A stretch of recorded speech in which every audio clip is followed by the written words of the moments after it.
abadde amalanamu obudde ne bunyumya nabo ne ssaawa 6 naye waliwo ebitasobola kumukkiriza okubeerawo paka obudde bwe butyo yandibadde ndowooza. Nnyo Pastor Sam n'abasumba mwenna abali mu prayer service eno, kwaya yaffe gye nasanze nga esitudde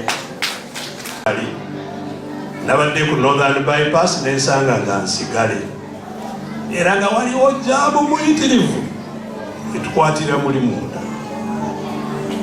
Nagenza okubuuza waliwo omulenzi abayita mu mamotoka omwo kiki ekiri mu maaso eyo? Nti kirabika pulezidenti ajja kuyitawo.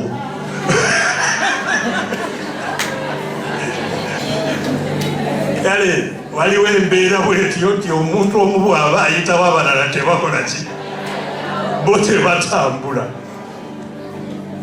Tanafuna amawulire nti ffenna mu maaso ga Katonda tukola ki?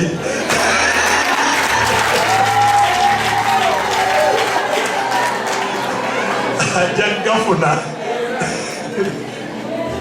Kubanga obwenkanya Katonda bwe yatwagaliza era byebiragiro ebibiri ebikulu bye yatuwa. Yatulagira okusooka yagala Katonda yakuwaki obulamu, yagala Katonda wo. Naye ekyokubiri yagala munno nga bw'okola ki? Nga bwe weeyagala wekka. Ate n'akulabula nti ojja kubanga olimba Katonda nti omwagala gw'otolabangako na maaso. Naye ono gwatonze n'akuwa mu kifaananyi kye nga tokola ki? Nga tomwagala. Oba olimba tosobola kwagala Katonda nga toyagala ani? Ono akuliraanye ate naye nga Katonda mu kifaananyi kye mwe yamutondera. Kale n'olwekyo tukkirize nti bwe watabaawo kwagalana, bwe watabaawo bwenkanya, tewalibaawo mirembe. Mirembe giva mu ki? Mu bwenkanya. Obwenkanya bwe buvaamu emirembe. Mitawaana abamu nze bwe bandaba bandowoolereza mu kuba wa byabufuzi, bandowoolereza kuba wa kibiina, bamu bamanyi FDC gye mbadde ntambuliramu. Naye nze sirwana, sigendanga mu byabufuzi. Nze nali musawo, mulimu gwange gwe nasomerera gwali gwa busawo. Ekyandeeta mu byobufuzi lwa kubulwa bwenkanya. Kubanga nali musawo nga siri mu byabufuzi ne bankwata ne bantwala mu kkomera. Mwaka 81 tolowooza nti amakomera nga tandise leero. 81 ne bantwala mu kkomera ne bampa emiigo katono banzite nga bankubira bwereere. Era bwe nava mu kkomera nenfuna omukisa nenfuluma, kwe kugamba nti enkola ey'abamu mu ggwanga okubanga tebalina ddembe, tulabe nti ekola ki? Evaawo. Buli omu yenna abe n'eddembe lye. Buli omu yenna atambule ng'amanyi nti tawali ajja kumukuba ku mukono, ali mu nsi ye. Kale nno ekyo nze kyekintaawaanya ebbanga lyonna. Sirwanirira bibiina, ndwanirira bwenkanya.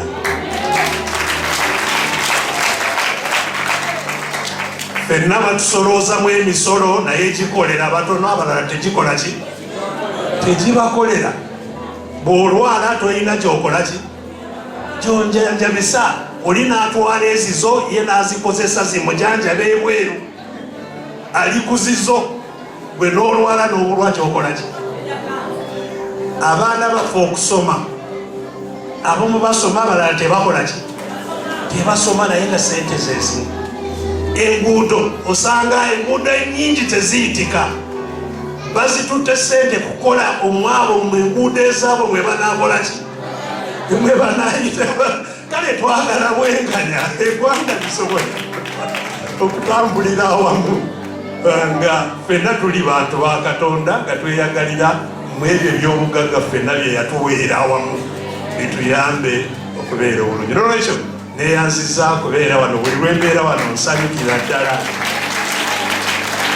Era saba Pastor Sam abe nga ankowoola oluusi mbulira eyo ankowooleko mbe nga nange nzija tusinze ffenna Katonda. Banange obugalo bwembeera eyo bwemba siri mutiyagasi mba nnimanga n'okulunda nga ngezaako okulunda. N'olwekyo mu byennunda kyaki yammwe nja kugiwaayo ente nammwe mulunde, nammwe mulunde yambe ekanisa okukulaakulana.